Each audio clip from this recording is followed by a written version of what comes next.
Salve, salve galera de Umbanda, bem-vindos a mais um podcast, Papo de Umbanda, um mergulho no sagrado. Eu sou Marlon Martins, convido você a mais um capítulo de hoje, capítulo 10. Bom, gente, vamos falar hoje de Orixá Maior e Orixá Menor. Já passamos pelas 7 linhas, conversamos bastante sobre troca de energia, manipulação energética, enfim. Agora podemos falar de Orixá Maior e Orixá Menor. Antes de começar a falar, gostaria de deixar um recado para vocês quanto ao seguinte: quando eu faço as publicações, quando eu subo para os aplicativos, seja Spotify, seja o Deezer, assim que eu publico, eu tenho o costume de compartilhar com algumas pessoas. Pessoas essas que eu gosto, confio, tenho como amigos e então compartilho. Mas assim, gente, está ficando uma coisa muito complicada porque a lista está começando a crescer muito, saindo do meu controle na hora de compartilhar, entendeu? Então agora do 10 em diante eu vou passar a não mais compartilhar. Mas fiquem já todos sabendo que eu faço um papo de Umbanda, pelo menos por semana. Geralmente às terças-feiras ou às quintas. E quando possível, desculpa, gente. Sempre às segundas e quintas. Mas, se possível, eu me comprometo também a fazer às segundas e quintas, 2 por semana. Quando não for possível, somente 1 por semana. Então entra lá semanalmente, vê se tem alguma coisa publicada, vê se tem como dar uma configurada aí no seu aplicativo para te avisar, que eu acredito que tenha. Enfim, o recado é esse, tá bom? Vamos falar de Orixá Maior e Orixá Menor. Bom, quando a gente falou da última vez das 7 linhas, ficou entendido que as linhas de Umbanda, elas são, na verdade, faixas vibracionais ou faixas de irradiação, não é isso? Ou ainda tronos, um conceito da melhor maneira que você possa entender. Essas faixas vibracionais, elas são representadas por um orixá primário e sabemos que dentro dessa faixa podem existir muitos outros orixás, não é isso? Foi isso que a gente conversou. Só que quando a gente fala faixa vibracional, quanto às 7 linhas de Umbanda, a gente está falando de orixá maior, né? É o orixá em essência, é o orixá em poder de Deus. É isso, é a ação de Deus na nossa vida, no nosso cotidiano, é a essência do orixá maior. Bom, na Umbanda nós temos também o orixá menor, ou algumas doutrinas também chamam de orixá falangeiro, que não devemos confundir com as entidades falangeiras, né? Porque o termo falangeiro é aquele que vai levar o recado de uma falange. Então, assim, o orixá falangeiro não é a mesma coisa que entidade falangeira. Entidade falangeira nós podemos falar também em algum outro capítulo mais para frente, porque aí já é mais dentro de linha de trabalho e não dentro de linha de Umbanda, que são diferentes. Tá bom, pessoal?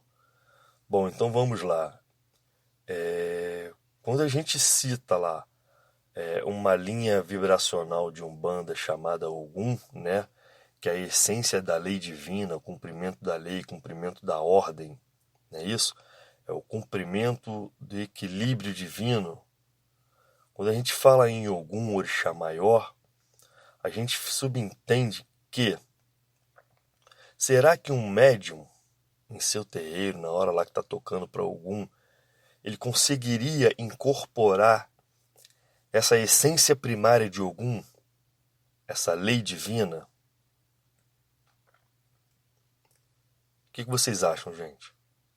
Bom, o médium não tem condições de receber o orixá maior, o orixá em essência, porque é uma vibração divina, é uma vibração direta de Deus. Não temos preparo para isso. Tá ok, gente? Bom, só que aí a Umbanda ela é tão linda e a espiritualidade ela é tão perfeita que existem os orixás menores, que são aqueles que representam legitimamente e divinamente o orixá maior, né? Quando a gente fala de Ogum, orixá maior, e Ogum, orixá menor, o que a gente está querendo dizer? A gente está querendo dar ênfase às qualidades de Ogum. Lembram lá? linha de Umbanda, uma faixa vibracional com um poder primário. Lei. A lei divina. Quais outros poderes se desdobram dentro dessa lei? Não é isso? Ordem, doutrina, organização. Então, gente, existem qualidades de Ogum que vem representando essas outras variações da lei, vamos dizer assim, e que estão mais ligadas ao nosso cotidiano, ao nosso mundo físico, que estão mais ligados aos meios naturais. E aí fazem cumprir o papel do sincretismo. Vamos continuar no raciocínio do Ogum, tá bom? Orixá maior, Ogum. Em nossos meios naturais, onde está Ogum? Está nos campos abertos. Não é isso? Nas lavouras, nas agriculturas, nas fazendas, também muito ligado ao Oxóssi, mas vamos continuar falando de Ogum. Nos rios, nos mares, nos cemitérios. Mas como assim, Marlon? Ogum gira em todos esses lugares? Sim, Ogum é o cumpridor da ordem. Onde há possibilidade de ser cumprida uma ordem, Ogum precisa estar ali, equilibrando, fazendo a justiça daquele lugar. Não julgando a justiça, mas fazendo a justiça daquele local. Então, para isso, nós temos os orixás menores, né? Quando eu digo que Ogum gira nos rios, a gente está falando de Ogum Yara. É o orixá menor, Ogum dos rios. Se meu pai é Ogum, Ogum, vencedor de demandas, ele vem de Aruanda pra salvar filhos de Umbanda. Ogum, Ogum Yara. Gente, Ogum Yara, Ogum dos rios, tá bom? Quando a gente fala dos mares, né, a gente tem aí duas qualidades de Ogum. Aquele Ogum que rege a lei entre o mar e a terra, entre o mar e a vegetação, que é o Ogum Beira-Mar, seu nome já está falando, Ogum Beira-Mar. Aquele que guarda toda a costa para que não haja uma desorganização espiritual naquela região. Né? Isso, cuidando de toda aquela biosfera, Ogum Beira-Mar, Ogum que fica entre o mar e a vegetação, entre o mar e a terra. Isso, ainda falando de mar, temos uma outra qualidade de Ogum, Ogum Sete Ondas, que é o Ogum que já gira em alto mar, mais próximo de Iemanjá, beira-mar também muito próximo de Iemanjá, por fazer ali aquela divisão de mar e terra. O Ogum Sete Ondas é o Ogum de alto mar. Ogum Sete Ondas adentro. Ou seja, é o Ogum que rege a ordem, a doutrina, a organização naquela esfera oceânica. Tá ok? Quando a gente fala de cemitérios e cruzeiros e igrejas, a gente fala de Ogum Megê. É um Ogum mais ligado à linha das almas. Isso é mais ligado ao desencarne. É um Ogum mais ligado aos Exus e Pombageiras. É o Ogum que está mais ligado à execução do karma. Karma humano. Tá ok, gente? Quando a gente fala de segurança nas porteiras, né, das casas, nos terreiros, na vigia de nossas casas, um Ogum, quando a gente fala no Ogum contra a violência, a gente está falando de Ogum de Ronda, ou Ogum Naruê, que é a mesma entidade com nomes diferentes. Por quê? Uma questão cultural. Não é isso? Ogum Naruê e Ogum de Ronda. E agora a Umbanda tem cultuado muito o Ogum Choroquê, que é também o Ogum de porteiras, Ogum de caminhos, né? Ogum contra a violência, Ogum da proteção. Gente, Ogum Choroquê, Ogum de Ronda, Ogum Naruê é a mesma essência. Estamos falando da mesma vibração. Mas se você quer cultuar como Ogum de Ronda, ok. Se você quer cultuar como Ogum Naruê, ok. Como Ogum Choroquê, ok.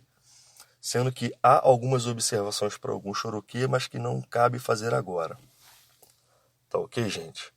Então cada casa cultua do jeito que achar melhor, né? O Marlon não tá aqui para falar que tá errado.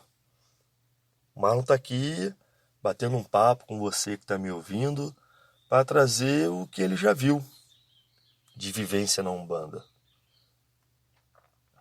E como sempre falo, não vamos deixar a cultura da Umbanda morrer.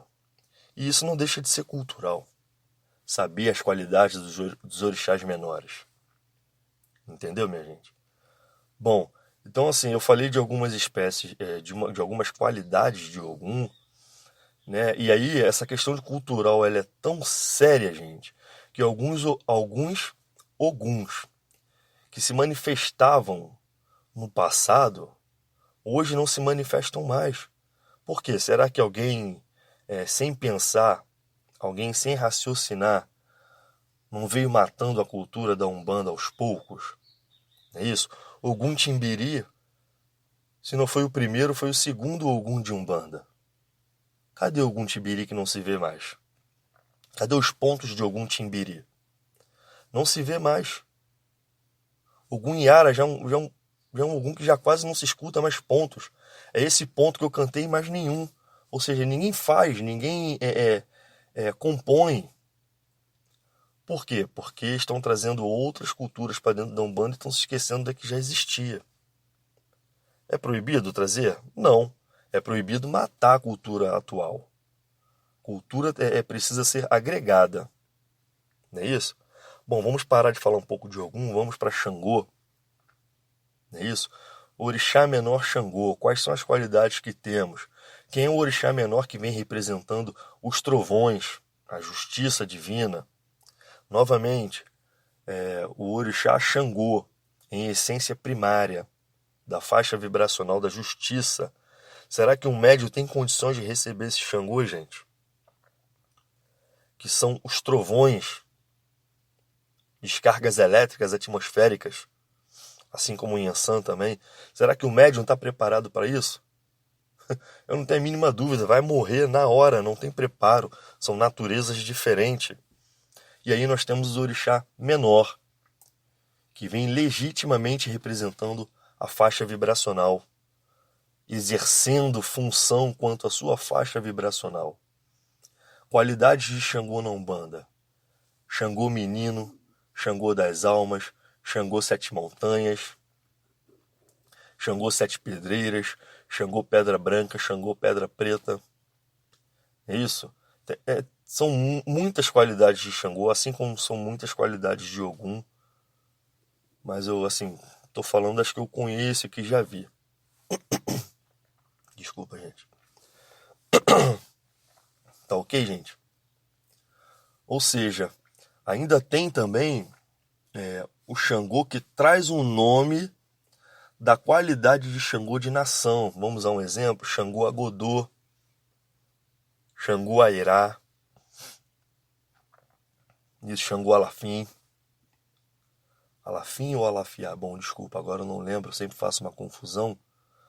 Mas, se eu não me engano, tem também Xangô Abomim. Tudo isso na Umbanda. Ué, Marlon, mas por que existe orixá menor de Umbanda que traz o nome do orixá de nação? Bom, não é proibido, não é errado, gente. É uma questão de nome. Porque em algum momento um orixá menor no passado se apresentou com esse nome e ficou a cultura para esse orixá e está sendo cultuado até hoje. Não é proibido. Não é isso? Vamos para Oxóssi.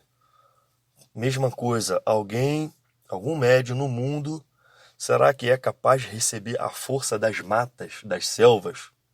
Né? A essência que gira em todo aquele habitat, considerando flora e fauna. Será que alguém tem condições de receber a força das matas? Não tem, gente. Entendeu? Não tem. Então existe o orixá menor, Oxóssi. Oxóssi sete luas, Oxóssi sete estrelas, Oxóssi folha seca, Oxóssi folha verde, Oxóssi lua branca, Oxóssi menino, ok? Oxóssi também sete montanhas, Oxóssi sete rios, e assim vai. São várias qualidades de orixá menor. Cada